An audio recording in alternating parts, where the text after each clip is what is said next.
Shalom tuh PM. Lebih semangat lagi, shalom. Aku mau ajak teman-teman semua bisa bangkit berdiri.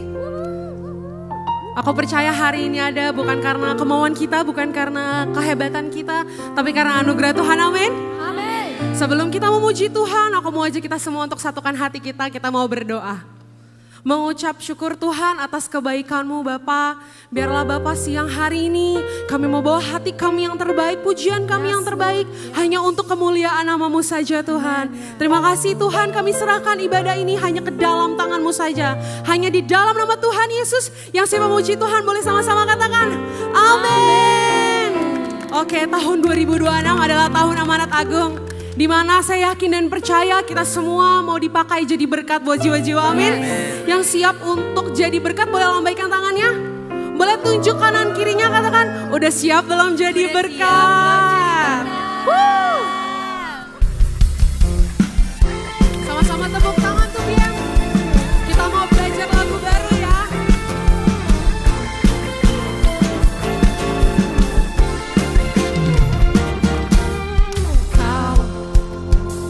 Telah memanggilku untuk menjadi alat kerajaan-Mu. Sama-sama katakan, ku mau melangkah maju, sebab Roh Kuduslah yang memampukanku. sama-sama angkat kedua tanganmu. Ku mau beritakan sampai seluruh dunia tahu, Yesuslah Tuhan atas segala bangsa. Pakailah Tuhan seluruh kehidupanku untuk ceritakan kebesaran-Mu, perbuatan-Mu bagimu Tuhan, segenap masa mudaku sampai akhir nafas hidupku. Kan setia mintakan nama-Mu Yesus. Sama-sama tepuk tanganmu semua tuh Bian.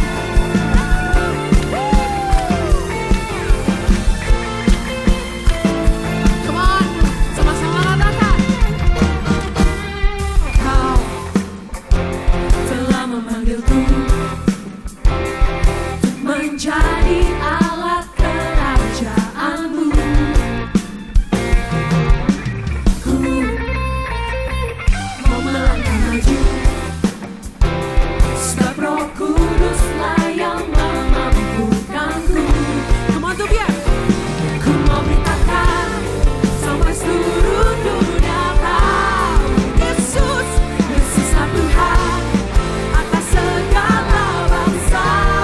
Mau lambaikan tanganmu. Pakailah Tuhan seluruh kehidupanku untuk ceritakan kebesaran-Mu, perbuatan-Mu Bagimu Tuhan. bagimu Tuhan, segenap masa mudaku sampai akhir nafas hidupku.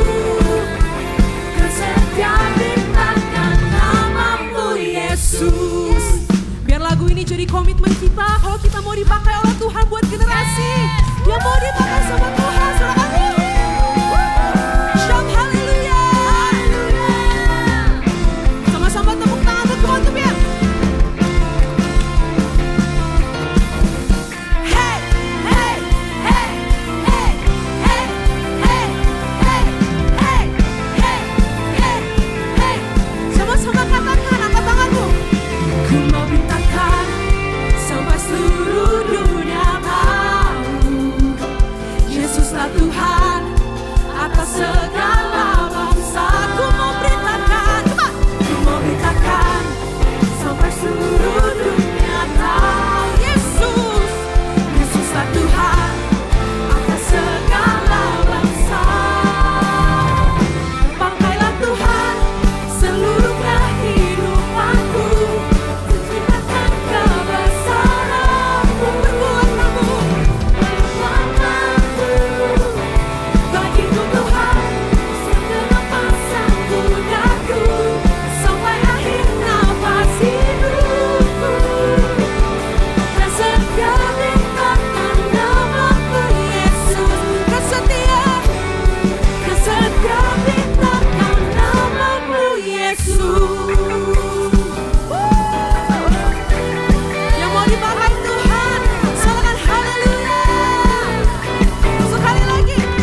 lagi, Shalom 2 PM. Oke, sebelum duduk boleh tos ke kiri kanannya bilang kamu keren banget hari ini. Oke, silakan duduk teman-teman semua. Oke, sebelum kita masuk ke news pada hari ini, aku mau welcome untuk teman-teman semua yang baru pertama kali hadir ya. Di sini aku udah dapet nih datanya. Yang pertama ada Yusuf, ya, yang kedua ada Valen. Ya, kita boleh berikan tepuk tangan untuk teman-teman kita yang baru pertama kali bergabung. Ya, untuk teman-teman apabila belum ada tempat untuk beribadah, boleh please come and join us setiap hari Minggu jam 2 di GBI PRJ.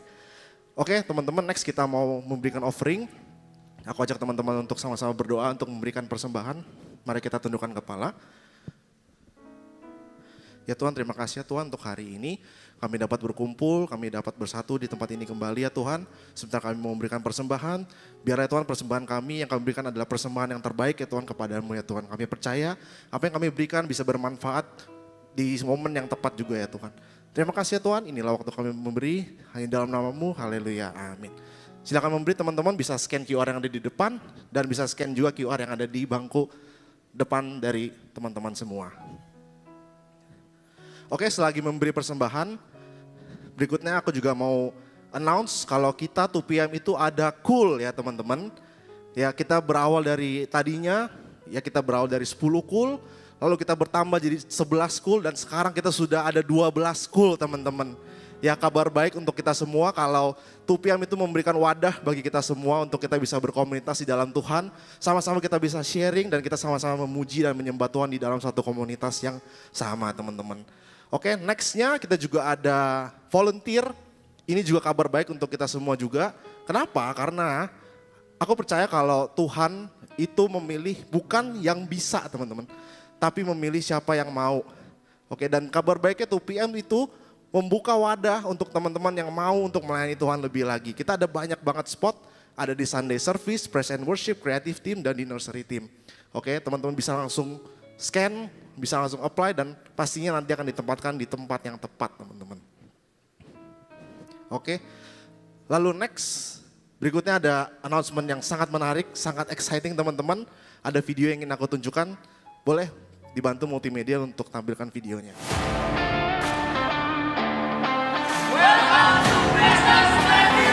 Let's go!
aku mau tanya nih sama teman-teman 2PM di sini. Siapa yang ikut Presence 24? Boleh dong lambain tangannya, aku mau lihat.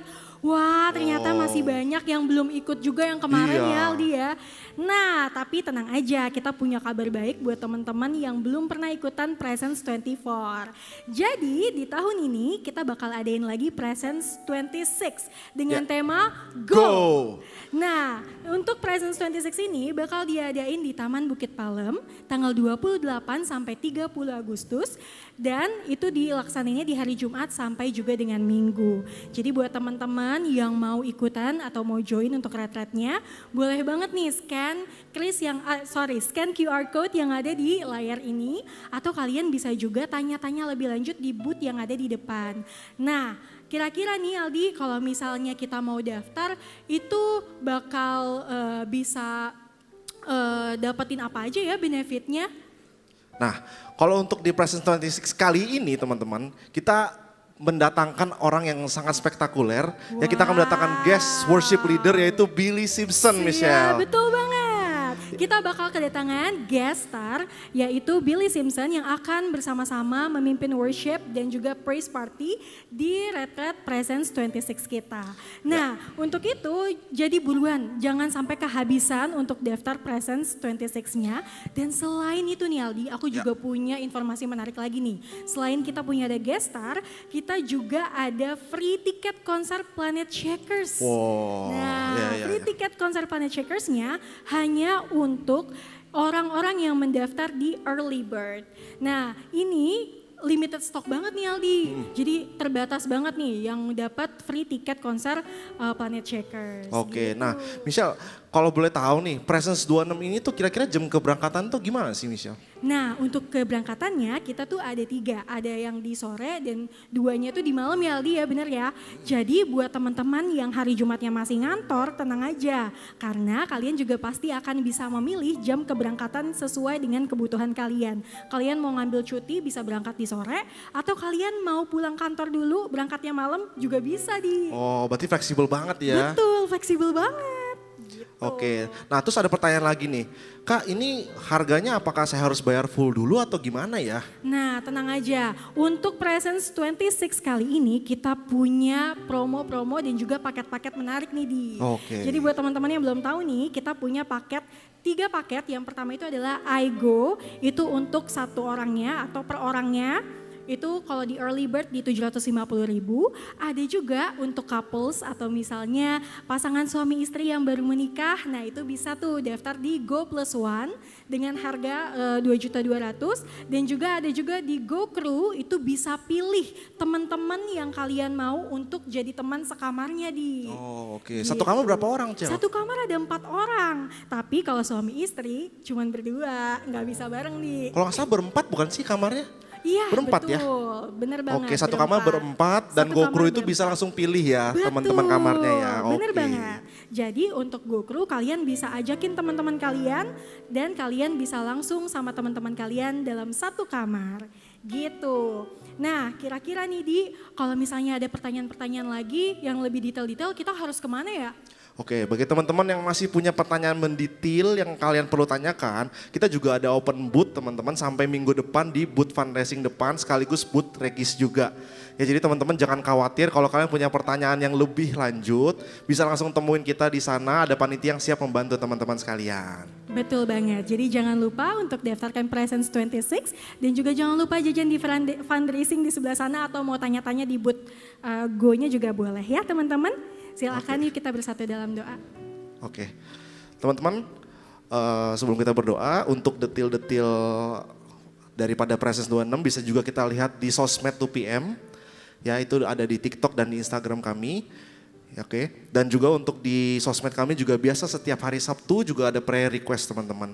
Dan hari ini teman-teman aku mau ajak untuk bangkit berdiri, kita sama-sama mendoakan prayer request yang sudah masuk. Mari kita bersatu dalam doa.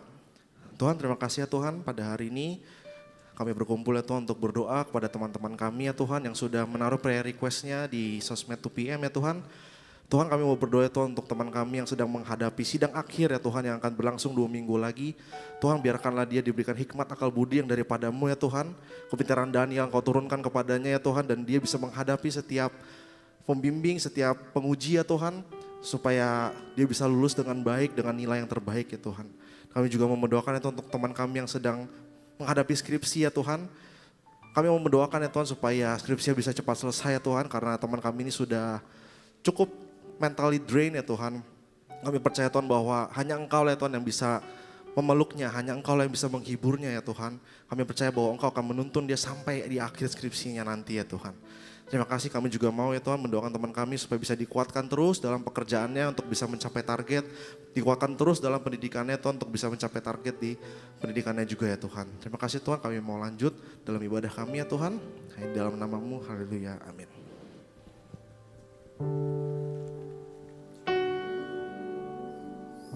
Teman-teman, mari kita ambil waktu sejenak untuk rasakan kebaikan dan kasih setia-Nya Tuhan dalam kehidupan kita. Kita tahu tahun ini bukan cuma sekedar tema pergi dan juga menjalankan amanat agung Tuhan Yesus. Tapi itu juga jadi satu pesan di dalam hati kecil kita untuk kita renungkan kembali. Untuk kita lebih lagi mengandalkan Tuhan dalam setiap kehidupan kita. Ketika kita pergi kemanapun dan ketika kita bertemu dengan siapapun, amin. Tapi untuk kita bisa menjadi saksinya Tuhan, kita perlu merasakan kasih-Nya Tuhan dalam kehidupan kita. Entah seberapa banyak kita jatuh, entah seberapa jauhnya kita, hubungan kita dengan Tuhan, tapi Tuhan tetap mendekat kita, tetap mendekap kita dengan kasih-Nya. Dan kasih-Nya itu tidak pernah jauh dari kita, amin. Mari sama-sama kita nyanyikan pujian ini. Mari sama-sama kita bawa lagu ini dengan rasa syukur kita ke dalam hadirat-Nya Tuhan. Sebab kasih-Nya selalu ada buat kita.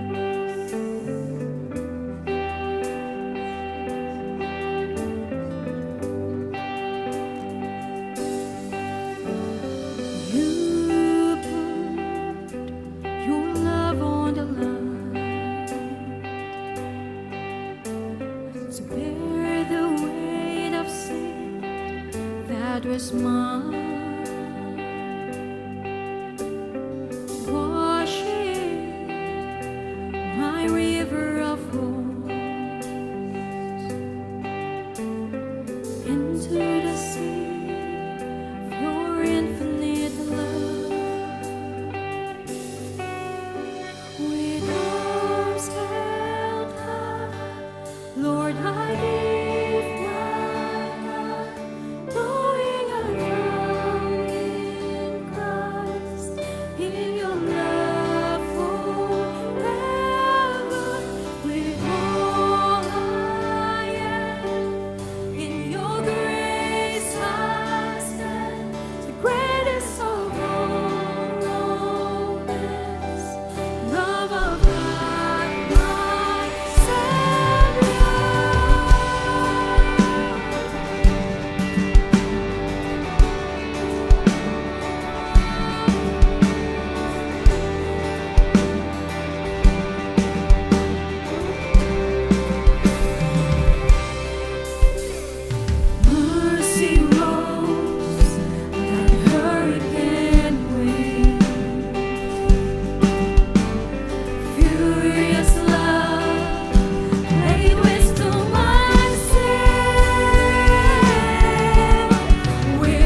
Begitu besar kasih-Mu Tuhan, begitu mulia, begitu sempurna kasih-Mu atas setiap kami.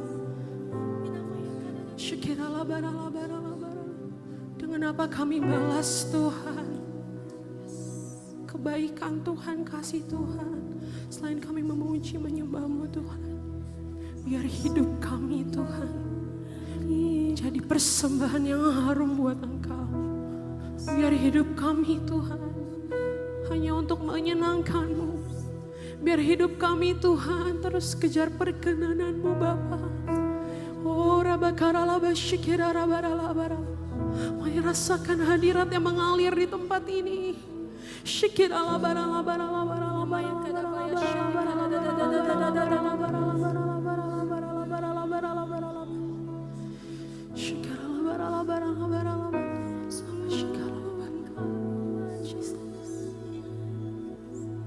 To worship you I live, to worship you I live, to worship you.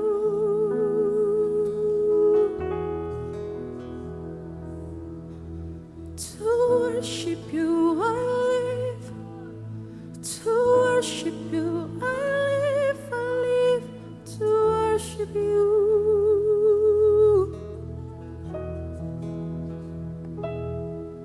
To worship you I live, to worship you I live, to worship you.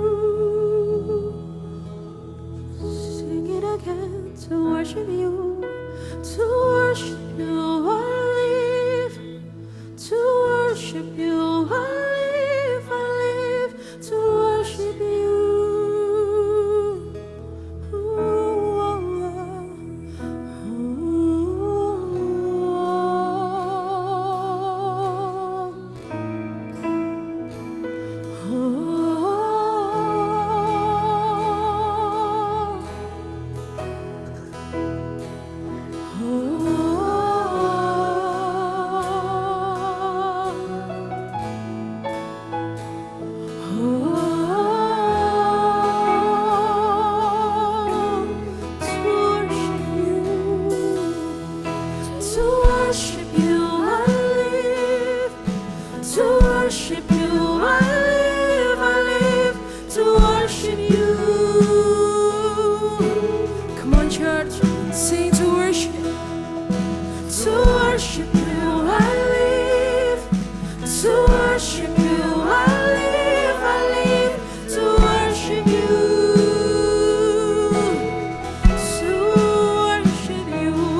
suara jemaat-Mu Tuhan.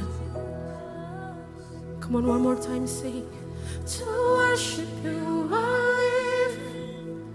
To worship You I live. I live to worship You. To worship You I live. To worship You I live. To worship You I live, I live to worship You. Sekali lagi jemaat Tuhan katakan, to worship You I live. To worship You I live. To worship You I live, I live to worship You.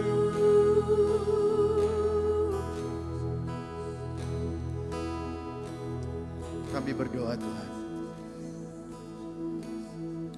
biar kiranya seluruh hidup kami boleh menjadi penyembahan bagi Engkau. Boleh kiranya Tuhan di dalam keseharian kami menjadi penyembahan yang sejati di mata Tuhan. Biar kiranya Tuhan Kau temukan, Kau disenangkan melalui kehidupan kami. Kami berdoa Tuhan, di usia dewasa muda ini kami mau mempersembahkan tubuh kami menjadi persembahan yang hidup, yang berkenan kepada Tuhan. Karena kami tahu itulah ibadah kami yang sejati. Kami berdoa hari ini, biar kiranya Tuhan bekerja, berbicara melalui firman Tuhan. Biar kiranya kami boleh tunduk di bawah otoritas firman Tuhan. Biar kiranya kami menjadi pelaku firman, bukan sekedar pendengar, tetapi sungguh-sungguh melakukan apa yang diperintahkan Tuhan bagi hidup kami. Urapi setiap dari kami, pembicara dan pendengar, kami tunduk di bawah urapan Roh Kudus. Berbicara kepada kami, tegur kami, kuatkan kami, ingatkan kami Tuhan. Biar kiranya Tuhan, kami pulang tidak sama seperti kami datang.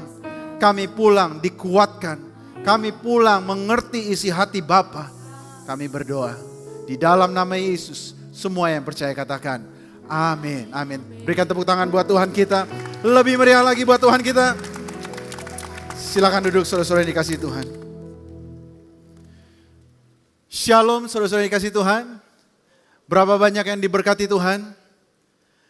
Tidak terasa kita sudah mengakhiri bulan Juni saudara-saudara. Sudah setengah tahun kita melewati 2026. Dan tentunya kita tahu bahwa di 2 PM bulan Juni 2026 kita mempunyai tema bulanan yang kita beri judul Walk the Talk. Artinya melakukan apa yang kita katakan. Of course tentunya banyak terima kasih kepada Gembala CK7 dan segenap jajaran pemimpin yang memberikan kita wadah semua para dewasa muda untuk bisa beribadah di tempat ini. Hari ini saudara-saudara saya akan membagikan firman Tuhan untuk menutup seri Walk the Talk yang saya beri judul Do Not Disturb. Do Not Disturb. Jangan ganggu. Saya akan membagikan firman Tuhan dengan mengambil cerita yang sangat cukup familiar di telinga kita, yaitu cerita tentang orang Samaria yang baik. Kita tahu cerita ini. Mungkin kita pernah diajarkan sejak kita di sekolah minggu. Dan cerita orang Samaria yang baik selalu kesimpulannya sama. Kita orang Kristen harus jadi orang yang baik, yang menolong dan menjadi orang yang tanpa pamrih menolong orang lain. That's good. Tapi hari ini izinkan saya untuk membagikan firman Tuhan, cerita ini dengan angle yang sedikit berbeda. Dan saya berdoa firman Tuhan hari ini boleh berbicara kepada saudara dan saya supaya kita sungguh-sungguh mengerti isi hati Tuhan pada saat Dia menyampaikan cerita ini. Nah, cerita orang Samaria yang baik adalah cerita yang sangat populer bukan saja di kalangan orang Kristen tetapi juga di kalangan orang non-Kristen. Di dalam bahasa Inggris cerita ini diberi judul The Good Samaritan. The Good Samaritan. Nah, tahukah saudara-saudara bahwa di Amerika cerita The Good Samaritan ini mempunyai dampak yang luar biasa sehingga di Amerika mereka mempunyai hukum yang namanya The Good Samaritan Law. Isn't that interesting? The Good Samaritan Law itu melindungi warga negara Amerika. Contoh, pada saat dia lagi makan malam, lalu di sebelahnya ada orang yang dia tidak kenal, tiba-tiba dia lagi makan sesuatu dan keselak, saudara. dan keselak dan tidak bisa nafas. Nah orang tersebut tentunya dia akan menolong dan mencoba untuk mengeluarkan apakah itu daging atau sayur yang nyangkut di tenggorokannya. Sehingga orang itu tertolong.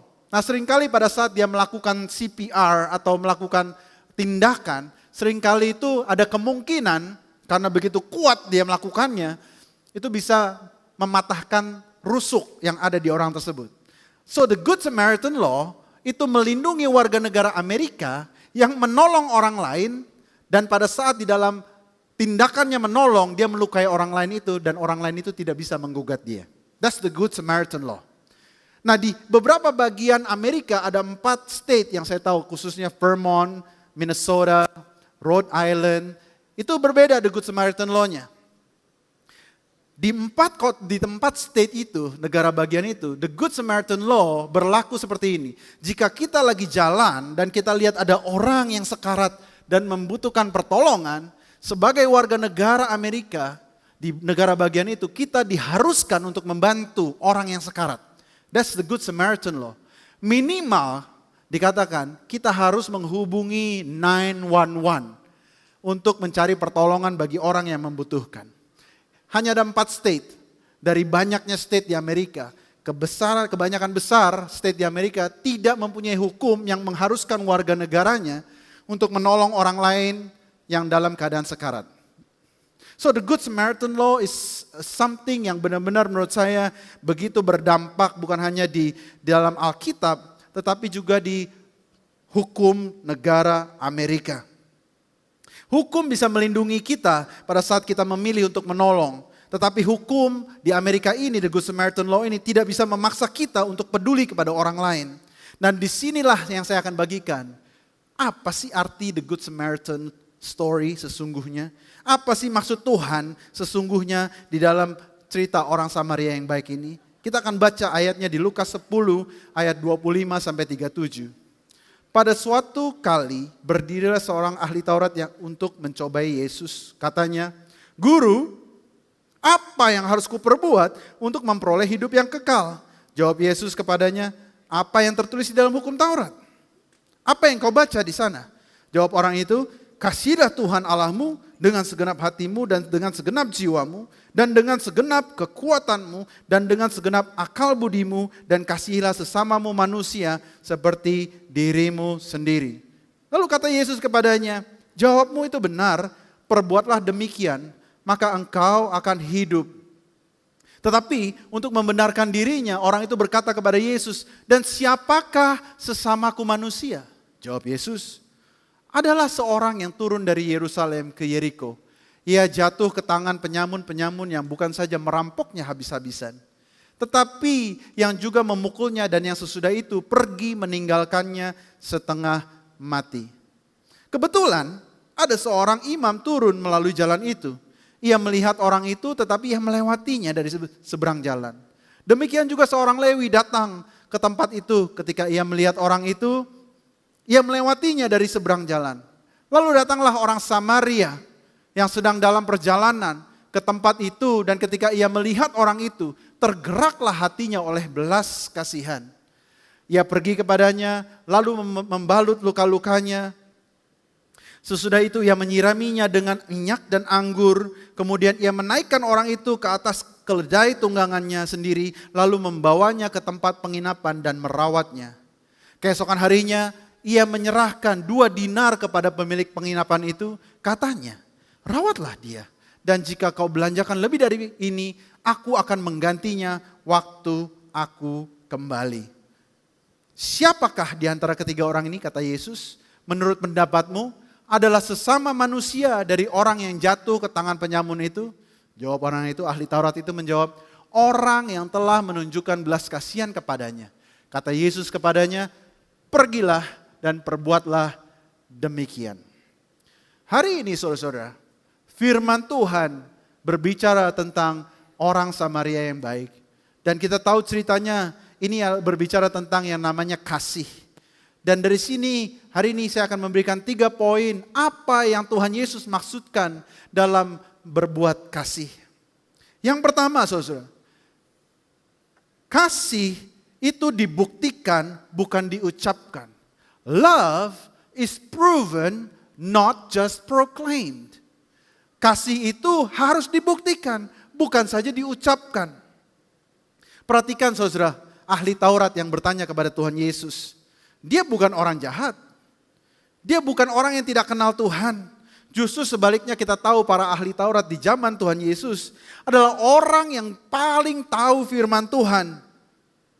Mereka adalah orang yang hafal kepada Taurat. Hidupnya, kesehariannya dibangun di atas hukum Allah. Tetapi I love the Bible and saya suka sekali Alkitab mencatatnya dengan jujur. Dikatakan orang ini datang dengan motivasi yang tidak baik. Orang ini datang untuk mencobai Yesus. Bukan untuk belajar tetapi untuk menjebak. Dan ketika Yesus membalikan pertanyaannya, dia menjawab juga sempurna karena memang ini orang pintar. Dia bilang katanya dia kasih tahu Shema Israel, kita harus mengasihi Allah dan mengasihi manusia. Yesus berkata jawabmu benar. Dan dia masih kejar Tuhan Yesus, dia bilang untuk membenarkan dirinya Alkitab mencatat. Dia tanya lagi, lalu siapa sesamaku manusia? Who is my neighbor? Bukan karena dia tidak tahu saudara-saudara, dia tahu. Tapi dia sedang mempersempit orang-orang yang bisa dia kasihi. Seberapa sedikit yang bisa aku lakukan, tetapi aku masih masuk surga. Dan Tuhan menjawab dengan 2 ayat ini. Kita lihat ayatnya di ayat 31 dan 32. Kebetulan ada seorang imam turun melalui jalan itu. Ia melihat orang itu tetapi ia melewatinya dari seberang jalan. Kita berhenti di sini dulu saudara. Siapakah imam di zaman Yesus? Imam adalah orang-orang khusus yang ditugaskan untuk melayani di bait Allah. Imam pada zaman itu dibagi dalam 24 regu. Dan masing-masing regu hanya bisa melayani di bait Allah 1 minggu lamanya. Setelah dia melayani 1 minggu, dia harus kembali pulang ke kota asalnya dan dia tunggu lagi. Kira-kira 6 bulan kemudian baru dia dapat kesempatan lagi melayani di bait Allah. Karena 24 regu, 52 dibagi 24, kira-kira 1 orang imam hanya punya kesempatan melayani di bait Allah 2 kali. Berbeda dengan keimaman hari ini, kita tahu kita bisa melayani Tuhan kapan saja, kita bisa datang beribadah kapan saja. Kadang-kadang kita dalam 1 minggu kita punya banyak waktu ibadah ke gereja, saudara. Di zaman dulu imam ini hanya punya 2 kali kesempatan setahun. No wonder pada saat dia jalan dan mau beribadah, dia bertemu dengan orang yang sudah sekarat. Again, I have to explain to you the context. Taurat mengatakan adalah najis untuk seseorang menyentuh orang yang mati. Karena pada saat kita menyentuh orang yang mati, orang itu harus dideklarasikan najis selama 7 hari. Artinya apa? Si imam ini tidak mau menolong karena dia sedang mempertaruhkan kesempatannya untuk datang ke rumah ibadah. Karena kalau dia tolong dan ternyata orang itu mati, dia tidak bisa melayani hari itu. Bukankah itu terkadang mirip dengan kita? Kita bisa sibuk ke gereja, kita bisa sibuk melayani. Tapi terkadang ada orang-orang yang membutuhkan pertolongan yang di luar jadwal kita, tetapi kita tidak tolong karena kita berpikir pelayanan hanya sebatas di gereja. Bayangkan kalau kita menjadi imam itu hanya 2 kali kesempatan untuk ke gereja. Di hari itu sudah kita nanti-nantikan pembicara favorit kita. Sudah kita nanti-nantikan ada hamba Tuhan yang doain kita. Sudah kita nanti-nantikan kesempatan untuk kita mengaktualisasikan apa yang bisa kita lakukan di dalam bait Allah. Lalu kita lihat seorang Lewi datang ke tempat itu. This is very interesting karena saya orangnya rada detail. Lewi ini sedikit berbeda dengan imam. Dikatakan demikian juga seorang Lewi datang ke tempat itu. Betul? Artinya kalau imam itu sedang berjalan dan dia lihat dari jauh ada orang yang sekarat. Lewi dia datang dan dia sampiri saudara. Dia lihat sungguh-sungguh dan dia memilih untuk jalan. Again, Lewi juga sama. Lewi hanya melayani di waktu-waktu tertentu. Dia melihat tetapi dia membiarkan. Dalam bahasa modern, si imam dan si Lewi sedang memasang tanda do not disturb. Jangan ganggu saya ya. Jangan ganggu keseharian saya. Saya tidak mau menolong orang lain. Saya tidak mau mengasihi orang lain karena saya mempunyai hal-hal yang harus saya lakukan. Saya diberkati saudara dengan satu penulis yang luar biasa yang bernama C.S. Lewis. Tulisannya begitu luar biasa dan salah satu tulisannya yang mendukung poin saya hari ini adalah dikatakan gini, yang terpenting jika kita bisa adalah berhenti memandang semua hal yang tidak menyenangkan sebagai gangguan atau interupsi dari kehidupan kita yang sesungguhnya. Sebab kenyataannya apa yang kita sebut sebagai gangguan, itulah justru kehidupan nyata kita. Kehidupan yang Tuhan kirimkan hari demi hari. Sedangkan, perhatikan baik-baik, apa yang kita anggap sebagai kehidupan nyata, tidak lebih dari hanya bayangan semu yang kita ciptakan sendiri dalam imajinasi kita.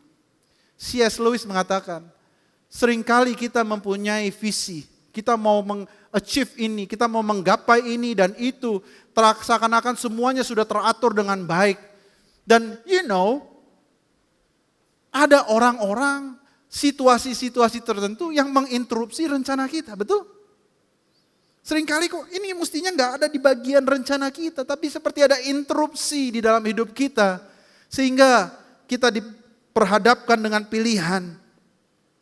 Kita mau menggapai impian kita atau kita mau menolong orang ini. C.S. Lewis mengatakan, yang terpenting kita bisa berhenti memandang semua hal yang tidak menyenangkan itu. Kita jangan melihat itu sebagai gangguan. Perhaps, mungkin sebenarnya yang Tuhan mau di dalam kehidupan kita, the interruption is the point, saudara. Justru interupsi itu adalah bagian yang sesungguhnya di dalam rencana Tuhan untuk kita bisa mempraktekkan kasih-Nya. Katakan amin, saudara. Seringkali kita hanya melihat, pokoknya yang aku mau. Dan Tuhan kadang-kadang kasih orang-orang untuk kita tolong. Di dalam cerita ini kita sering bertindak seperti si imam. Kita sering bertindak seperti si Lewi.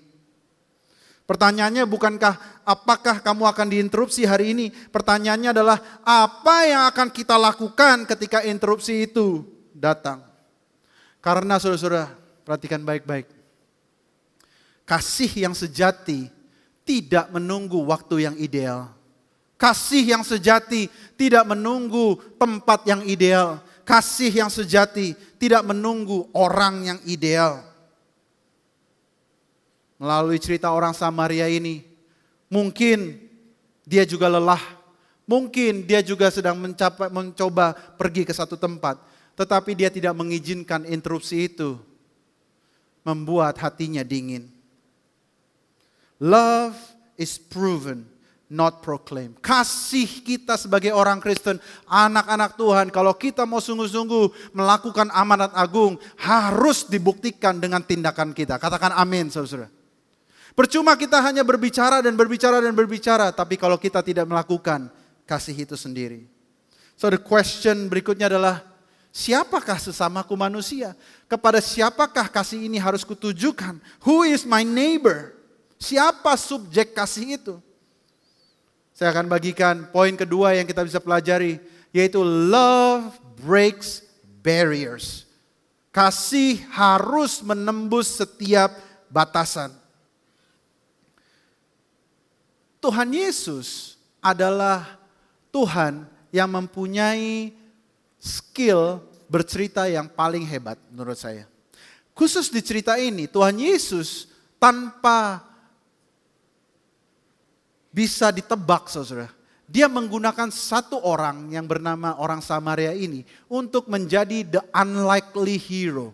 Menjadi tokoh utamanya adalah orang Samaria. Dan untuk kita mengerti bobot cerita ini, kita harus mengerti hubungan antara orang Yahudi dengan orang Samaria. Mereka itu benci satu sama lain, saudara-saudara. Kenapa mereka benci satu sama lain? Karena kalau kita baca di Perjanjian Lama, kerajaan Israel jatuh ke tangan bangsa Asyur. Kerajaan Yehuda jatuh ke kerajaan Babilonia oleh Nebukadnezar. Tetapi Israel, kerajaan Israel ada 10 suku jatuh kepada bangsa Asyur. Dan yang bangsa Asyur lakukan adalah orang-orang Israel itu harus melakukan kawin campur secara agama, secara ras, dan secara budaya. Alhasil di mata orang Yahudi, orang-orang Samaria itu adalah orang-orang pengkhianat. Kenapa? Karena mereka tidak menjaga kemurnian darah mereka.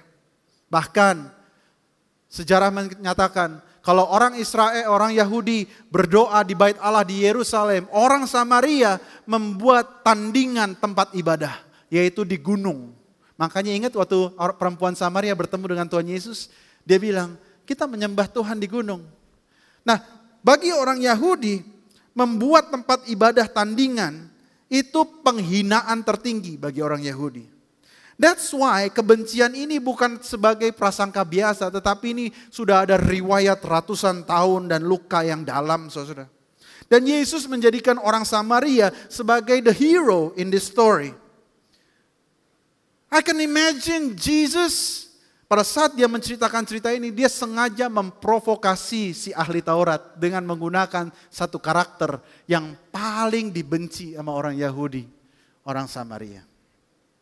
Dan firman Tuhan katakan orang Samaria ini pada saat melihat orang itu tergeletak, tergeraklah dia oleh belas kasihan. Ini respon yang dari dalam, bukan respon agamawi, bukan sekedar kewajiban. Dia nggak tanya dulu, kamu tuh orang mana? Kamu asli mana? Enggak, saudara-saudara. Dia langsung tolong dan dia langsung lakukannya dengan baik. Orang Samaria itu melihat kebutuhan dan dia bergerak. Orang Samaria ini walked the talk. Dia lakukan kasih itu dengan mempraktekkannya. So pertanyaannya bagi kita melalui firman Tuhan ini relevansinya apa? Pertanyaannya adalah ini, what barriers do you have? Apa batasan yang kita miliki untuk kita bisa mengasihi orang lain? Coba think about it. Di cerita ini orang Samaria dan orang Israel, di kehidupan kita di zaman ini, batasan-batasan apa yang kita punya sehingga kita terlimitasi dalam kita mempraktekkan kasih kepada orang lain? I can give you several suggestions. Mungkin batasan itu yang bernama social economy. Di Indonesia salah satu yang mengejutkan saya pada saat saya pulang dari luar negeri ke Indonesia adalah adanya batasan sosial ekonomi di antara kita. It's like the elephant in the room.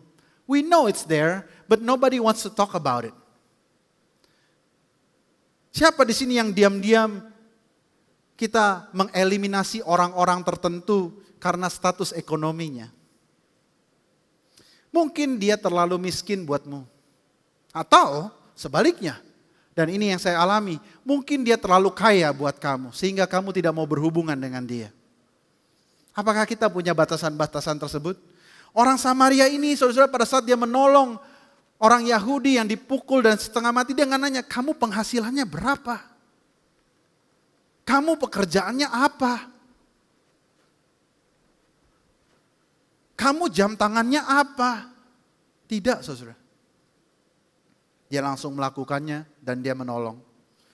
Batasan sosial ekonomi semestinya tidak ada lagi di antara kita orang-orang Kristen untuk mempraktekkan kasihnya Tuhan. Katakan amin, saudara. Lalu berikutnya batasan apa lagi? Batasan etnis, saudara. Di Jakarta ternyata ada puluhan etnis.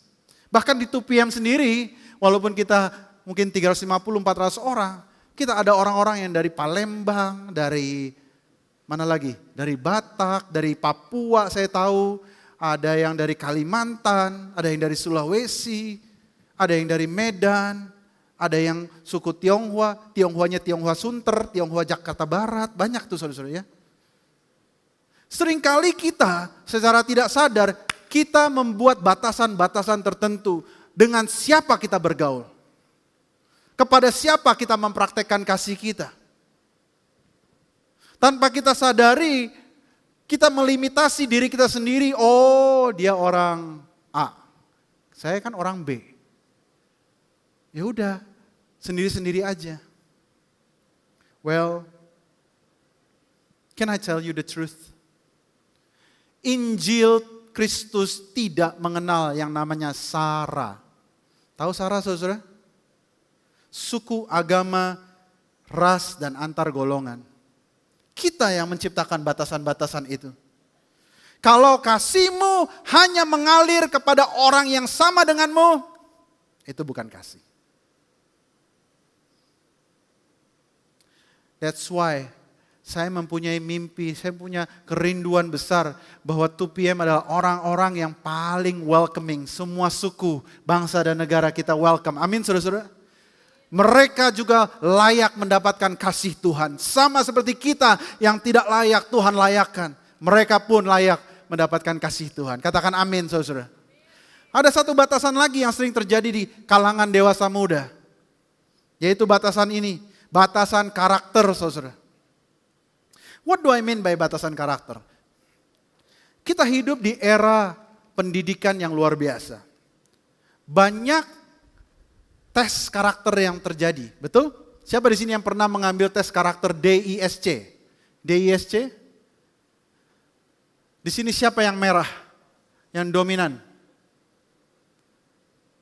Ada yang dominan di sini? Gak ada yang mau ngaku, karena bakal saya suruh bertobat gitu ya saudara ya. Gak ya? Ada yang mengambil tes karakter 5 love language. I'm a giver. I'm an act of service. Ada yang mengambil tes karakter apalagi saudara? MBTI. I'm a defender. Dan semua itu hal-hal yang baik.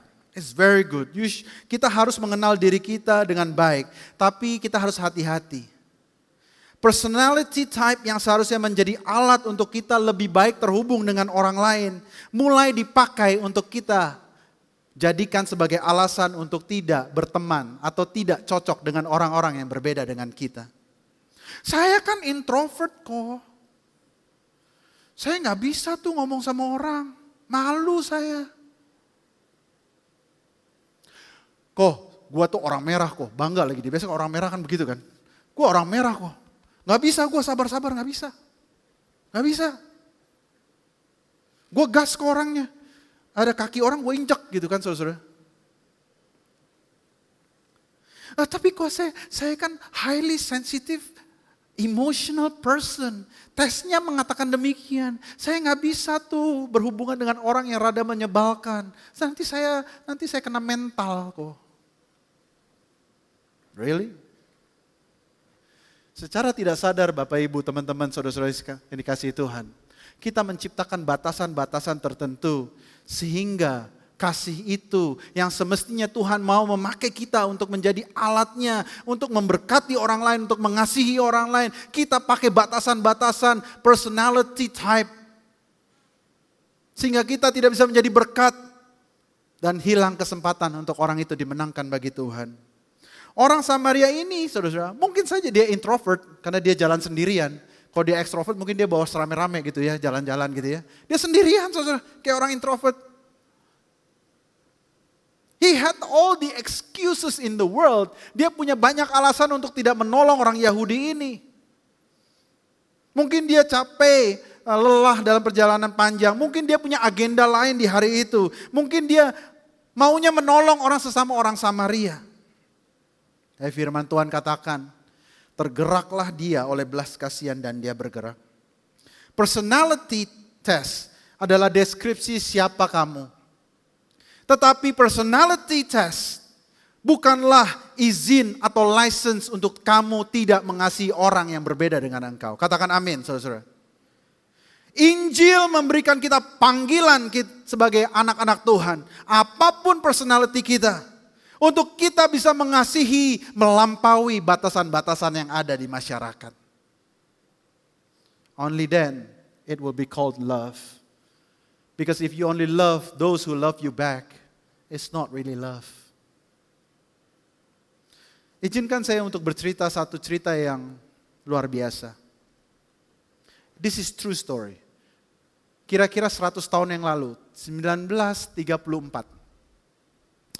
Di satu kota di North Carolina di USA, ada 2 remaja laki-laki. Dan 2 remaja laki-laki ini gabut, gak ada kerjaan, bosen, seperti layaknya anak-anak remaja, sempat bosen, betul? Apa yang mereka lakukan? Mereka ambil batu, mereka lemparin kucing liar, saudara. Ya mungkin zaman dulu kan belum ada gadget gitu ya. Jadi yang dikerjain ya, yang bisa dikerjain ya itu gitu ya. Dia lempar-lempar kucing liar gitu, dia lemparin batu. Dan 2 remaja laki-laki ini tiba-tiba datang dan menemukan ada satu tenda besar penuh dengan orang di dalamnya. Di dalam tenda itu banyak suara nyanyian. Ternyata di hari itu, di kota itu, ada yang namanya kebaktian kebangunan rohani. Tapi pada zaman dulu karena tidak ada gedung besar seperti gedung kita saat ini, mereka melakukannya biasa di tenda-tenda.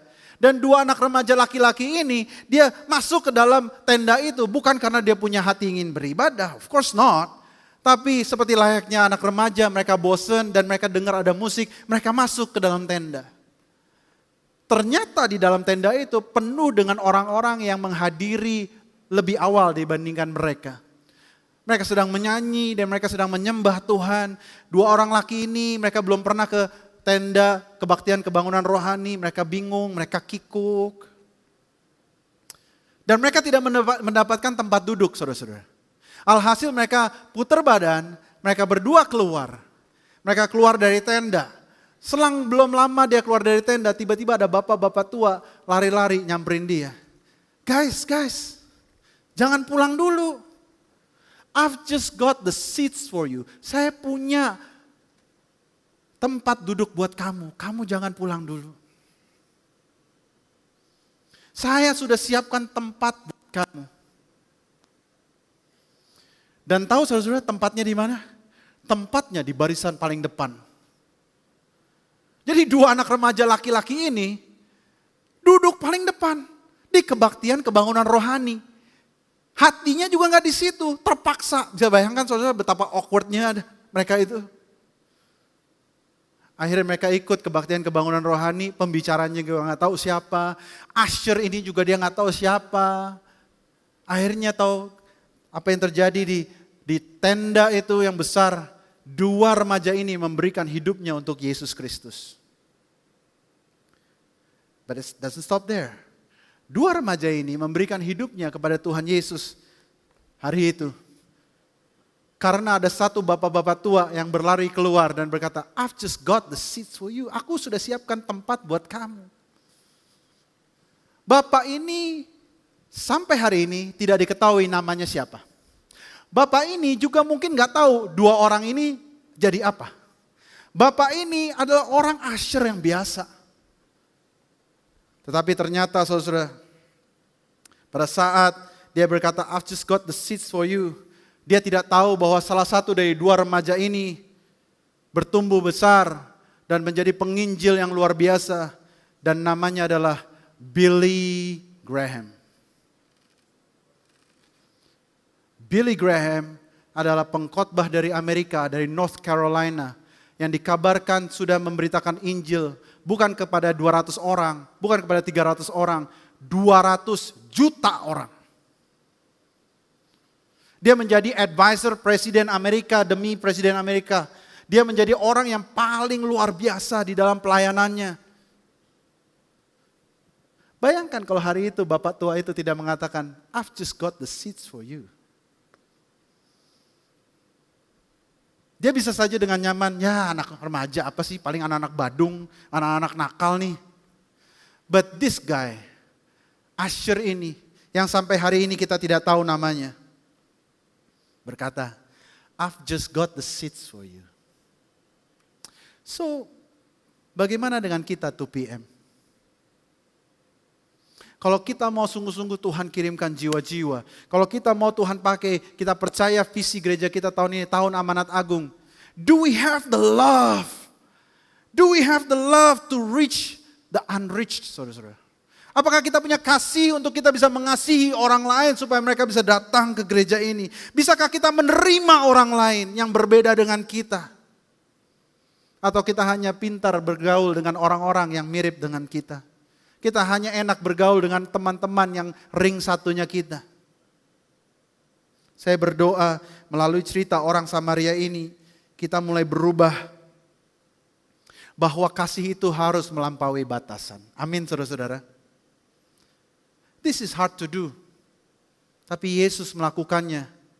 Dan dia memerintahkan kita untuk menjadikan bangsa-bangsa muridnya. Katakan amin, saudara. Love is the answer. So, kita sudah belajar. Love must be done, not just proclaim. Love must break through all barriers. Sekarang pertanyaannya ini, itu kita sudah dengar dan sering dengar tentang cerita orang Samaria. Ada bagian yang menurut saya sangat mengejutkan pada saat saya mempersiapkan firman Tuhan. Dan Tuhan simpan sampai paling akhir. Bagian yang mengubah cara saya berpikir di dalam membaca firman Tuhan ini. Menurut saudara-saudara, perhatikan baik-baik tangan saya.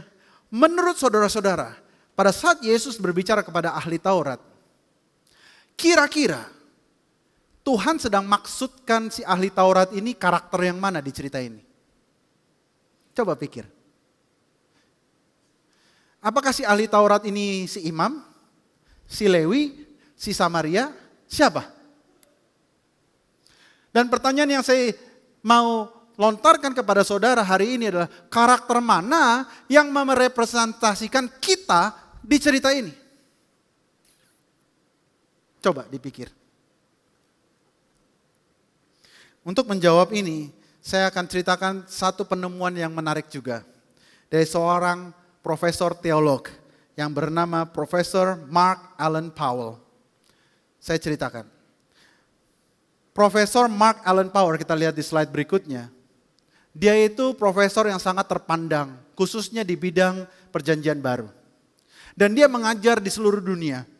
Dan dikatakan setiap kali dia mengajar di Amerika, di seminari di Amerika, mahasiswa-mahasiswa kuliah teologi ya, setiap kali ditanya, kamu siapa di cerita ini? Orang-orang Amerika hampir semuanya berkata, akulah orang Samaria itu.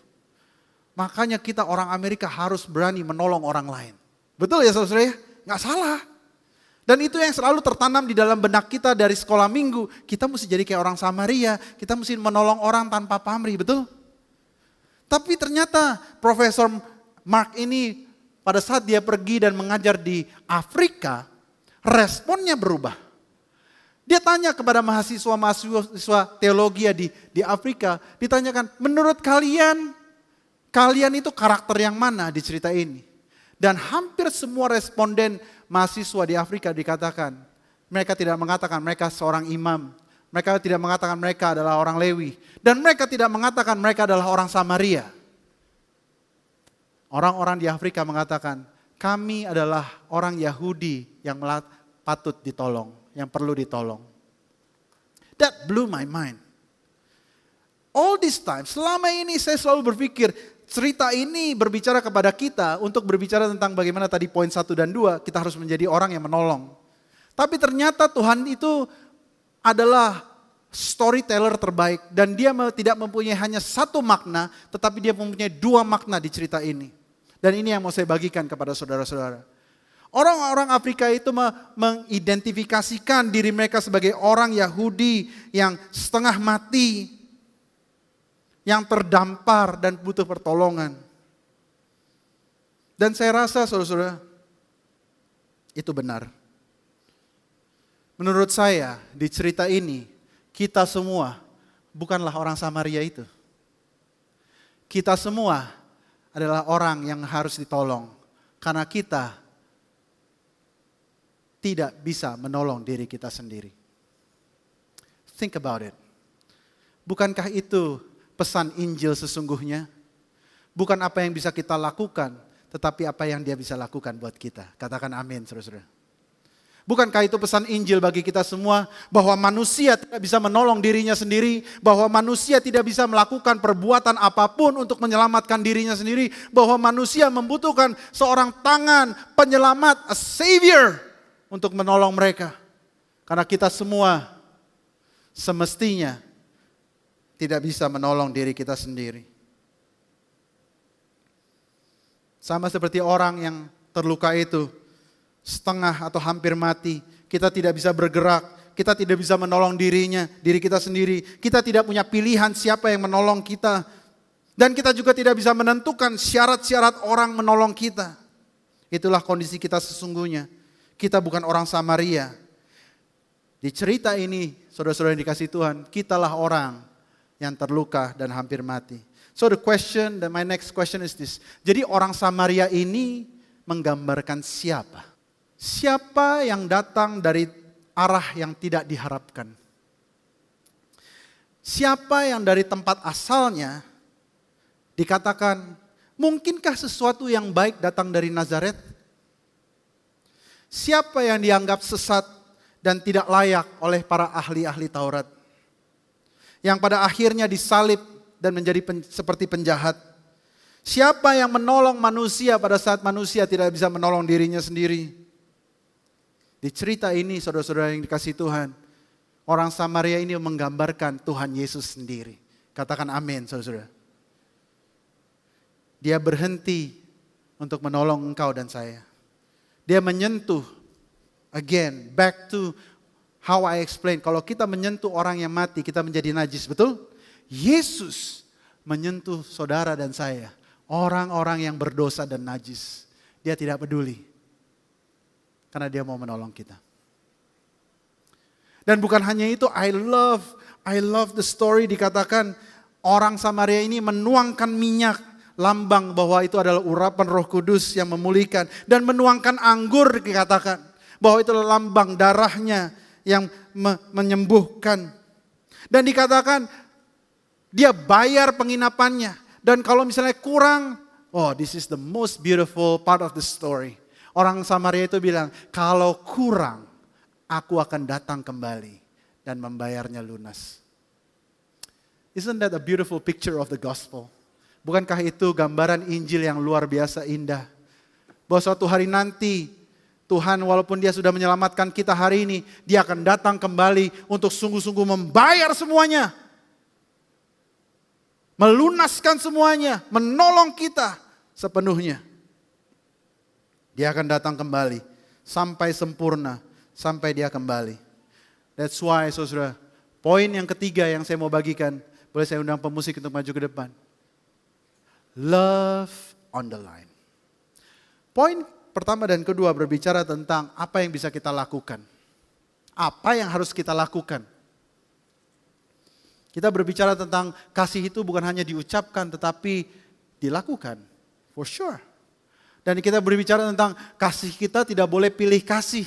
Kita harus menerobos semua batasan yang ada. Tetapi di poin yang ketiga ini ternyata cerita orang Samaria ini mempunyai pesan. Yang mempunyai seperti pedang bermata dua. Tuhan menjelaskan kepada kita kenapa kita harus mengasihi orang lain. Jawabannya adalah karena kita semua tidak layak untuk masuk ke dalam kerajaan sorga. Dia yang datang untuk menyelamatkan kita. Katakan amin saudara-saudara. Sebelum kita mengasihi dia, dia terlebih dahulu mengasihi kita. Sebelum kita bisa melakukan apa-apa bagi dia, dia yang melakukan semuanya bagi kita. Oleh karena itu kita harus mengasihi orang lain, walk the talk, menjadi pelaku firman. Bukan untuk mendapatkan kerajaan sorga, tetapi justru karena dia terlebih dahulu mengasihi kita, menyelamatkan kita. Itulah semestinya menjadi respon kita bagi dia. Karena dia mempertaruhkan segalanya bagi kita. Love on the line artinya kasih yang mempertaruhkan segalanya. Yesus mempertaruhkan segalanya demi kamu dan saya.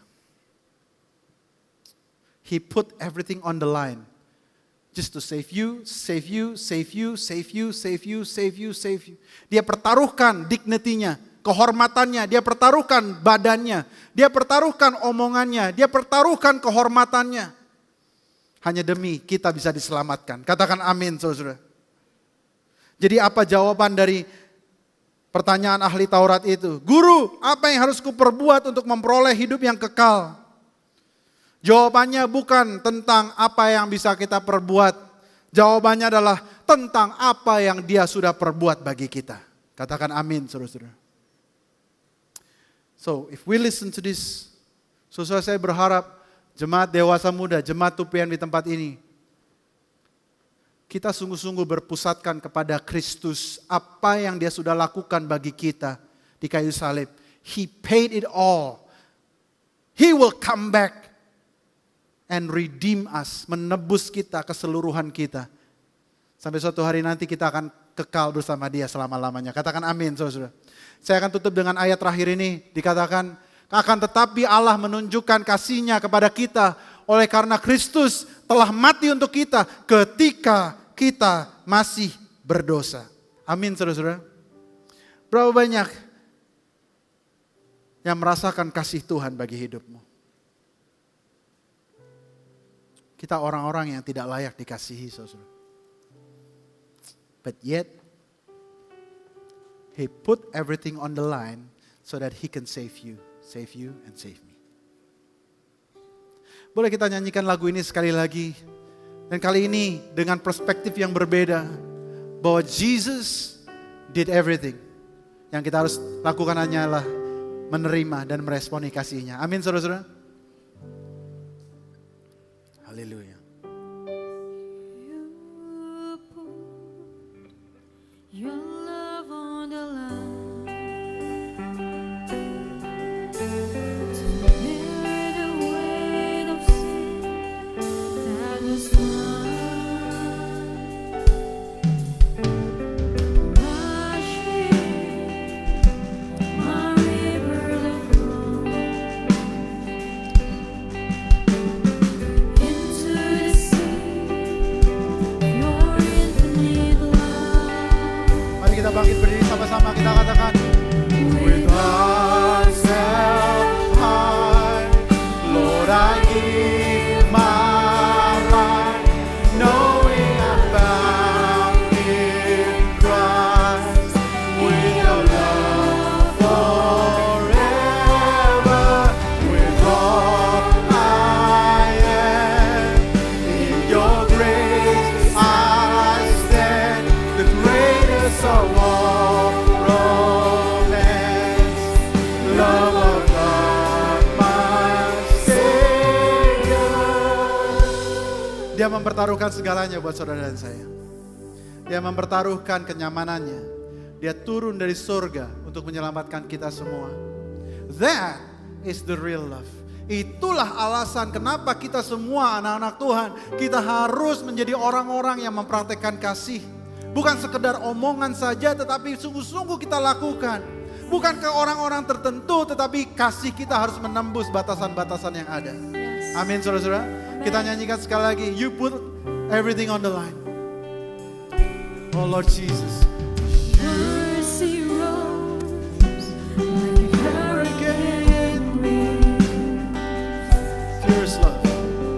furious love Laid waste to my sin. With arms held high, Lord, I give my life, knowing I'm found in Christ. In your love forever, with all I am.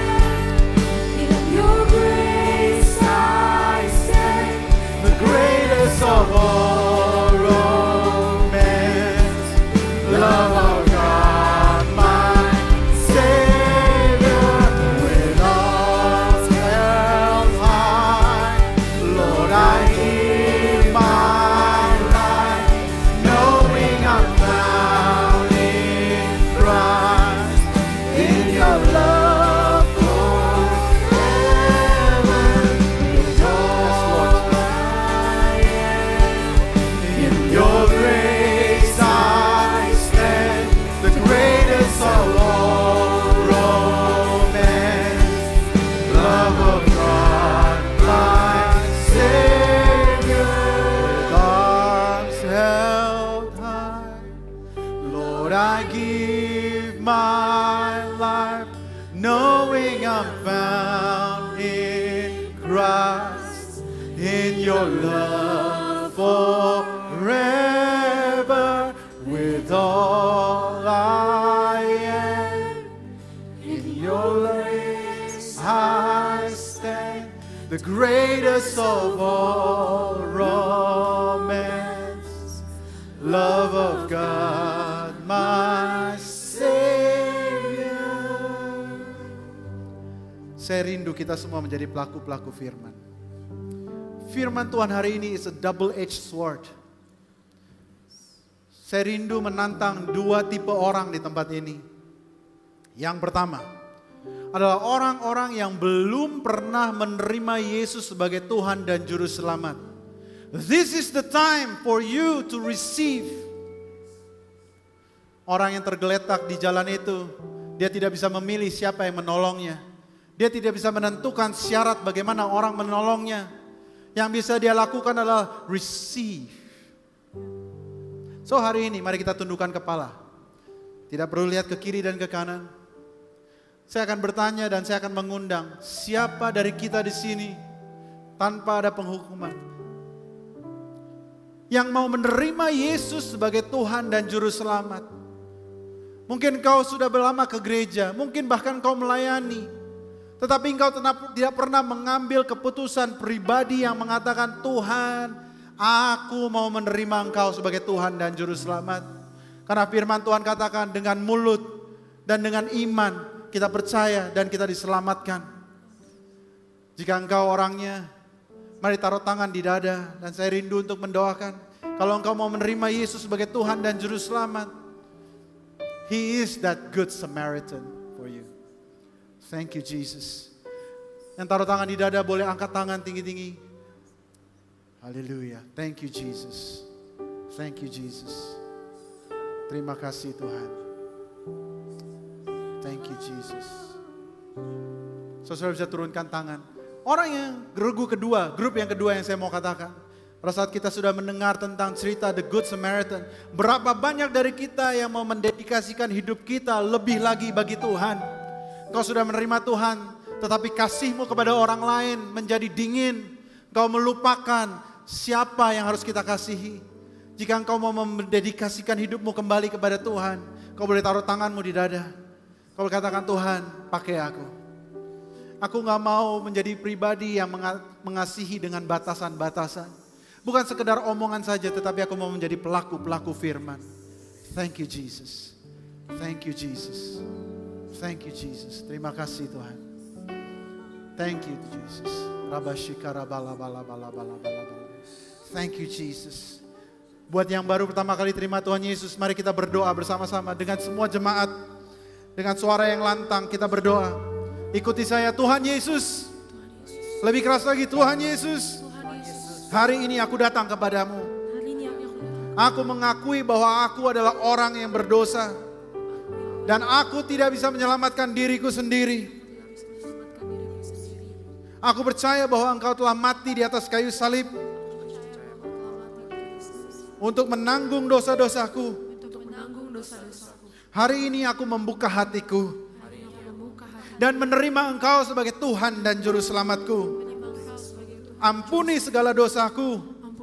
Jadikan aku anak-Mu. Mulai hari ini. Hidupku menjadi milik-Mu. Dalam nama Yesus. Amin. Amin. Kita berikan tepuk tangan yang meriah buat Tuhan kita. Bagi kita semua yang rindu untuk mendedikasikan hidup kita untuk menjadi pelaku firman, bukan sekedar ngomong saja. Kita tundukkan kepala sekali lagi, kita berdoa. Dan kita akan akhiri ibadah kita hari ini. Tuhan, terima kasih untuk cerita dan firman Tuhan ini. Kami belajar bahwa ternyata Tuhan, bukan sekedar kami disuruh mengasihi, tetapi kami mengerti kenapa kami harus mengasihi. Sebab karena Engkau terlebih dahulu mengasihi kami. Engkau yang menolong dan melayakkan kami dan membayar segala sesuatunya sampai tuntas. Tuhan, kami mau memberikan hidup kami bagi Engkau hari ini dan selama-lamanya. Kami mau menjadi Tuhan orang-orang yang bisa mengasihi banyak orang, menerima banyak orang. Pakai kami Tuhan. Hamba berdoa. Terima kasih Tuhan Yesus. Saudara dikasih Tuhan, kita akan mengakhiri ibadah kita. Mari angkat kedua belah tanganmu ke surga. Pulanglah dan terimalah berkat dari Allah Bapa. Cinta kasih dari Kristus Yesus. Dan penyertaan Roh Kudus. Boleh ada bersama dengan engkau dari sekarang sampai Maranatha. Dalam nama Yesus semua yang percaya katakan. Amin. Amin. Amin. Tuhan Yesus memberkati. God bless you.